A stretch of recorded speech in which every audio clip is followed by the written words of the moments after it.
অনুষ্ঠিত হয়ে গিয়েছে টেলি সিনে অ্যাওয়ার্ড 2026, যেখানে সেরাদের হাতে তুলে দেওয়া হয়েছে এই অ্যাওয়ার্ডসমূহ। বাংলা সিনেমা ও ধারাবাহিকে সেরাদের হাতে তুলে দেওয়া হয়েছে টেলি সিনে অ্যাওয়ার্ড 2026।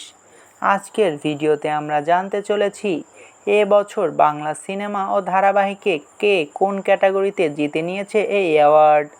তো কথা না বাড়িয়ে চলুন ভিডিওটি শুরু করা যাক। সিনেমার সেরা অভিনেত্রী হয়েছেন গৃহপ্রবেশ সিনেমার জন্য শুভশ্রী গাঙ্গুলি। তো অন্যদিকে সেরা অভিনেতা হয়েছেন পুতুল নাচের ইতিকথা সিনেমার জন্য আবির চ্যাটার্জি। সেরা নবাগত অভিনেতা হয়েছেন অদম্য সিনেমার জন্য আরিয়ান ঘোষ। তো সেরা নবাগতা অভিনেত্রী হয়েছেন প্রজাপতি 2 সিনেমার জন্য জ্যোতির্ময়ী কুণ্ডু। সেরা অভিনেত্রী ক্রিটিক্স হয়েছেন নধরের ভেলা সিনেমার জন্য প্রিয়াঙ্কা সরকার। সেরা best actor in comic role হয়েছেন অঙ্কুশ হাজরা। সেরা সহ অভিনেত্রী হয়েছেন রঘু ডাকাত সিনেমার জন্য অভিনেত্রী সোহিনী সরকার। সেরা মিউজিক ডিরেক্টর হয়েছেন প্রজাপতি 2 সিনেমার জন্য জিৎ গাঙ্গুলি।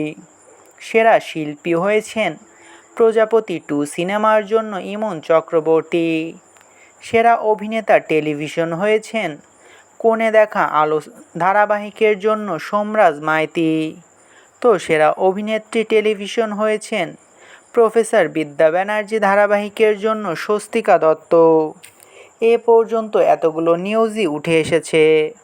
এর ভিতরে কোন অভিনেতা ও অভিনেত্রী অ্যাওয়ার্ড পাওয়াতে আপনি সবচেয়ে বেশি খুশি হয়েছেন তা অবশ্যই কমেন্ট করে জানাতে পারেন। ভিডিওটি ভালো লাগলে চ্যানেলটিকে সাবস্ক্রাইব করে আমাদের সাথেই থাকবেন।